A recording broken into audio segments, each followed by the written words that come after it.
Welcome to New Mexico Black Rifle Operators Union. I'm your host, Sean.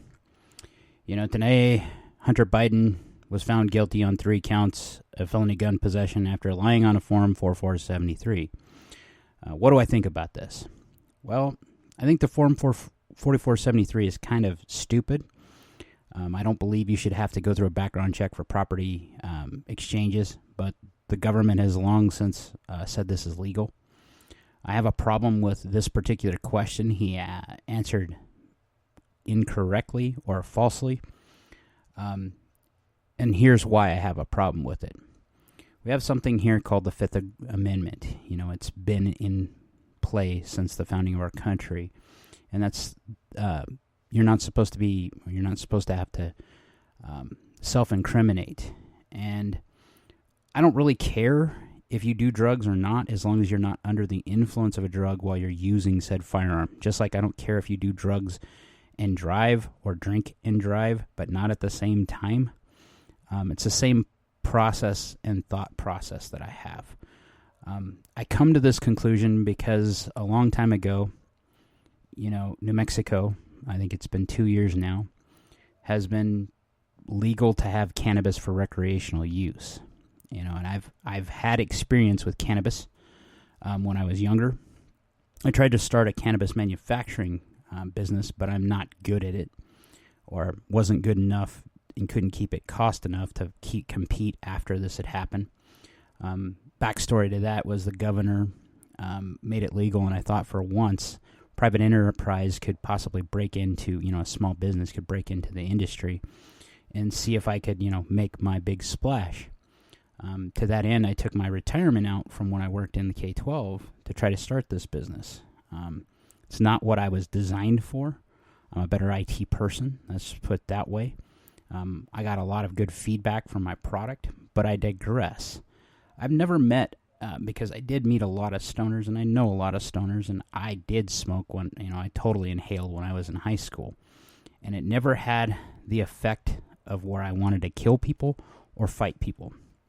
So with that, with personal experience and experience seeing other people, I've never met 2 stoners that wanted to fight to the death or want to get drunk. I met drunks that you look at sideways and they want to fight. So I have no problems with marijuana specifically or alcohol. Alcohol's been legal for a long time, and I think there's been more destructive influence throughout the culture from alcohol than there has been from marijuana. In Biden's case, in Hunter's case, he was using crack. Now, crack is highly addictive. It is truly an illicit substance and shouldn't be used. However, coming to the realization a long time ago that your rights are your rights and what you do in your own home-free space is kind of up to you, and there's really no amount of law that's going to stop this. If you have an addiction problem, you have to fix that, I'm just going to say it, God-sized hole in your heart, and there's nothing that we can do to fix it. Now, if you're a violent person when you're on any of these substances, you shouldn't have a firearm. People say that if you own a firearm, you're a violent person. I disagree. Archers aren't violent people for using bows and arrows to hit targets. And most people are either hunting or they're shooting and hitting targets. So they're either providing for themselves or they're doing the same thing that an archer would, in my opinion. So I see no problem with someone having a firearm or a bow, which is legal even for felons. My arguments with the 4473 and this particular question, I think I've answered it. There has not been historical precedence to ask if you're a felon. There are several cases that have proven that if you're a felon or if you were under some sort of influence of an item, they have not removed guns from you, despite what the left likes to say. I personally think that this is a perfect time to use lawfare in favor of Hunter Biden because it would reflect good on the 2A in general. What I mean is the hypocrisy involved with the left calling for gun confiscation and gun bans of any kind would be halted, because if you put a case forward with someone that was truly partisan and they had to go against that, they couldn't. You see what I'm saying? There's a hypocrisy variant here that if you use this, none of these woke judges, none of these woke politicians could really say no to it.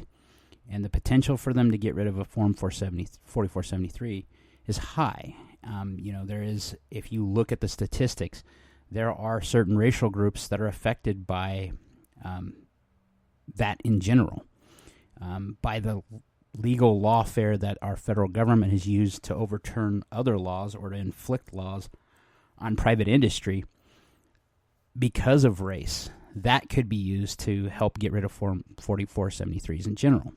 Now, the way I've seen the Form 4473 is it kind of a backdoor registration from its inception. I've talked to a lot of gun dealers, Lance including in this group, and a lot of them, Lance keeps his records like he's supposed to because of his FFL, and I've talked to other FFLs that do the same, and there is no backlog, meaning they keep them as long as that they're required to by federal law, and then they destroy them if they need to. The digital version of this is where I have a problem, is because I know what you can do with digital records in any kind. They're searchable.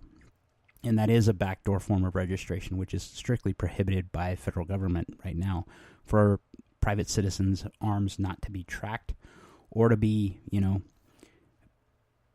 keep tracked by the government so they know where to confiscate them is where I'm going. Now, there's a lot of law and order dudes that will say, well, we need to track these guns being used in crimes. Well, the question is, did they actually get them legally? Because historically what we found is most of the illegal people that have firearms were prohibited a long time ago, yet they still got a firearm. So you have to ask yourself, how did they do that? They didn't do it through the legal means that legal citizens do. A criminal does not go and buy a gun over the counter like a normal citizen will. They're going to buy a stolen gun. They're going to buy a gun that was bought by someone who did a straw purchase, which is illegal. They've already broken the law. So the only ones following the law 100% are those that are, good citizens or people that aren't criminals. So why are we continuing to persecute non-criminals? There hasn't been one of these in recent history that has stopped a background check, that has stopped a mass shooting. But this was something that the NRA put forward as a possible means to stop shooting. This is mass shootings in general. This is what the left likes to hang their hat on with red flag laws and say, well, background checks. Well, their own background checks are flawed. There have been time and time again that these background checks have failed to pick up on people with mental issues because they don't interface with mental health records at all. That's a HIPAA violation until they fix the law. Okay? And most people that perpetrate mass shootings, I would say all of them, in reality, have some sort of mental issue anyway. The problem we have in society has to do with mental health, and more often than not, people that kill themselves have mental health issues, and those statistics factor into every one of these factors that the gun rights or the gun takers want to put on us. 50% of all deaths in the United States, probably closer to 60 because I think it's 55% or 56, statistically are from suicides. People that actually, self-terminate themselves because they have some sort of mental health issue and that needs to be addressed. But they use those factors in when they factor gun violence statistics, and that's a sad thing. They're also factoring in one of the ones that Biden likes to use himself is that there are more children killed by guns than there are cancer. Well, if you look at the statistics, he's actually factoring in 18 to 21-year-olds, which are adults, as children. And most of that's from from gang violence. Again, those are criminals that have already found a way to get a firearm, and yet he's factoring that in, or the left specifically, especially Everytown, is factoring in that statistic when they say that children are more likely to die from gun violence than they are cancer. That's not statistically true. So where do I stand with Biden specifically? That's it. I personally think that Hunter Biden could be tried for a hell of a lot more, and so could the Biden family, because of the stuff they did with Burisma in the Ukraine, and what they've done in China. There's a ton of other things that you need to look at for money laundering and using American tax dollars that aren't being addressed. And it feels good to see that the legal system, at least at some capacity, is holding its own, until you start looking at those really blue areas like New York City, where you see, if you paid attention to the Trump trial, it was a farce, and it makes me think about what happens if they put this same type of lawfare against an average citizen, because he doesn't have the clout that the Biden or Trump administration has. What would happen to them? The average person doesn't have the legal recourses that these rich people do. And, I specifically have talked about reform is reform. If you've served your time, you need to be let back into society. That's the whole point of you serving your time. And the same thing goes with this. So I've talked about the 4473 before. I have a problem with the background check system because it seems to not have fixed any of the mass shootings. So what's the point of it? You're basically denying a right, the Second Amendment, to anyone based off of a background check that could have a flaw, or how they interact with other systems seems to be kind of piecemeal. And I think that needs to be addressed before we ever consider this a sacred cow that needs to be preserved or used to stop violence, because it hasn't done that.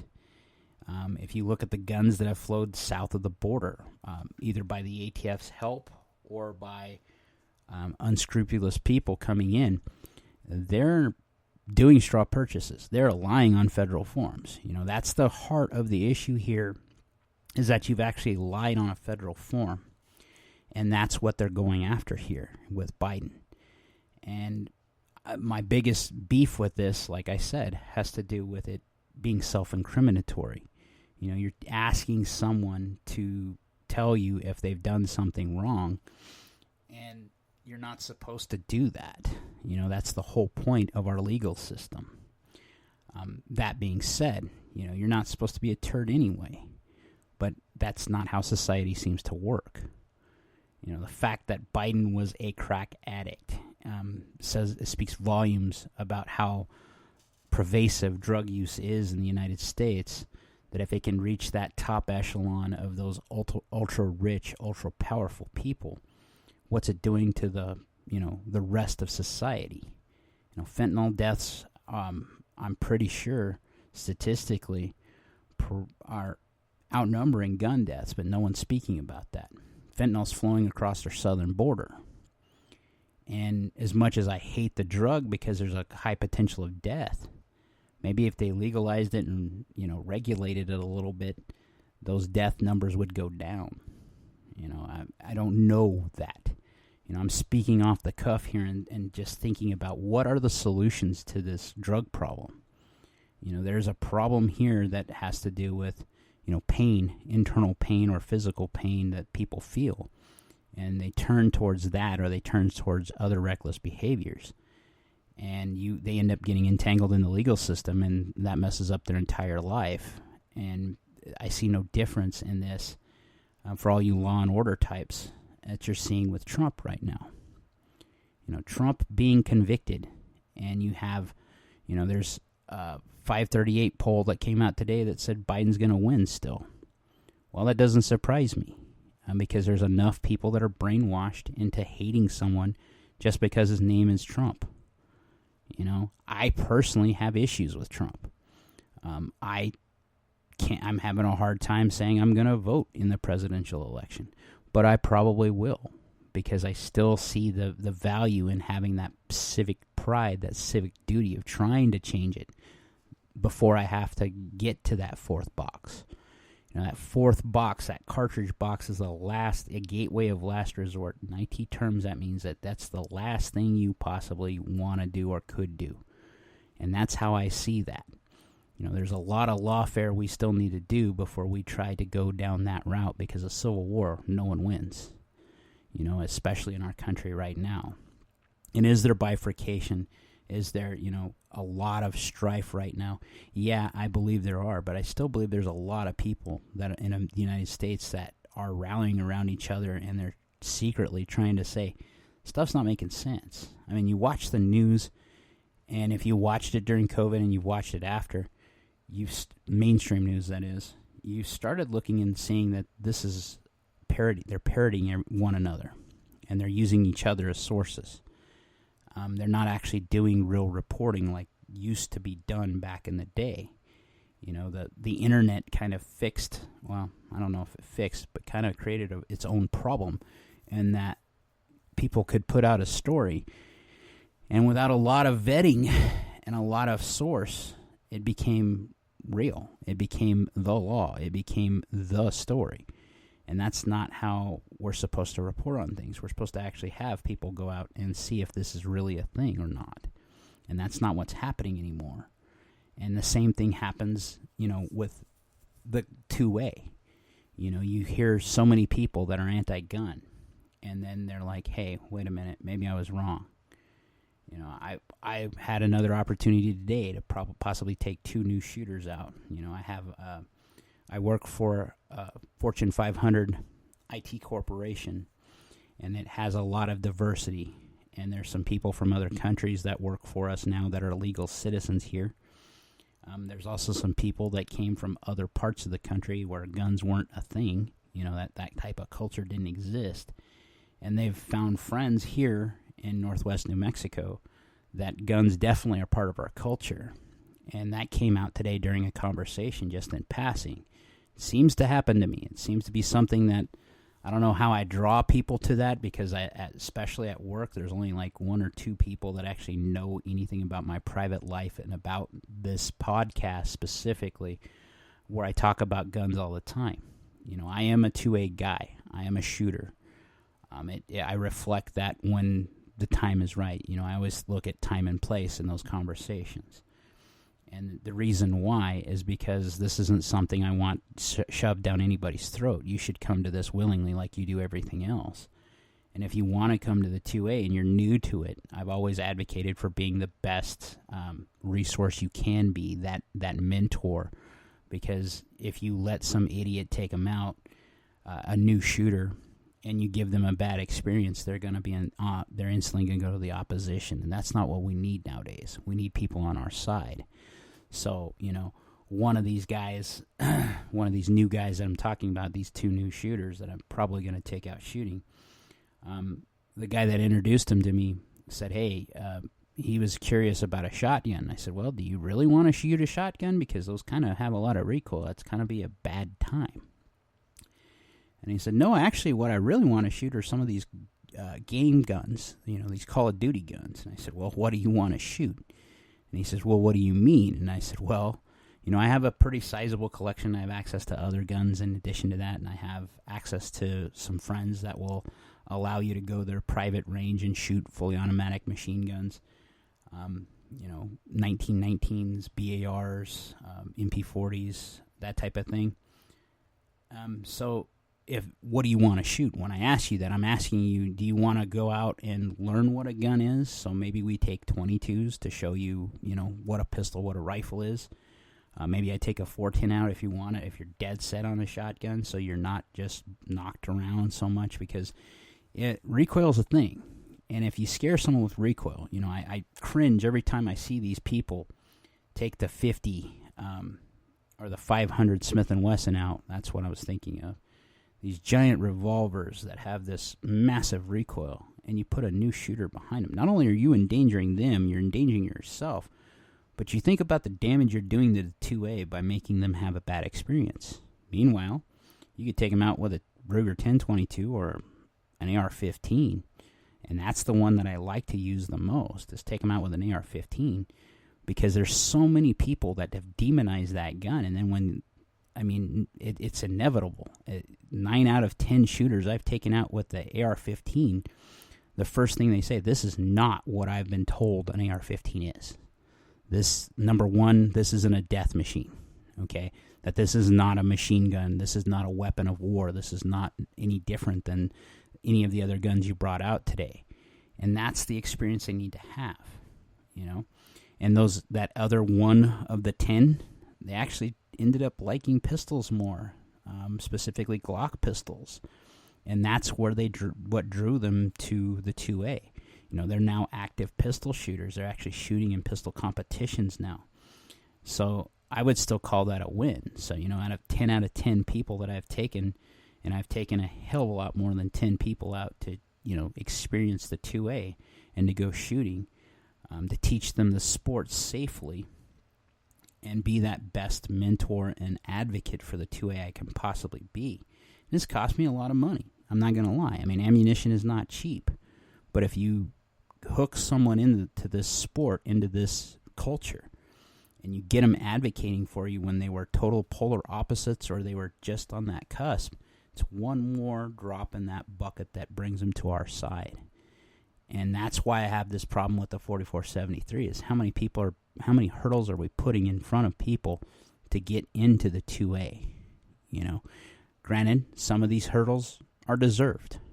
Absolutely. I'm not saying to stop that entirely. What I am saying is that we have a flawed system that needs some addressing. And I think this Hunter Biden thing is a great opportunity to maybe make either the system better or abolish the system so that it takes one of those hurdles out of the way. And I'm all for that. Like, share, subscribe. Most importantly, be great.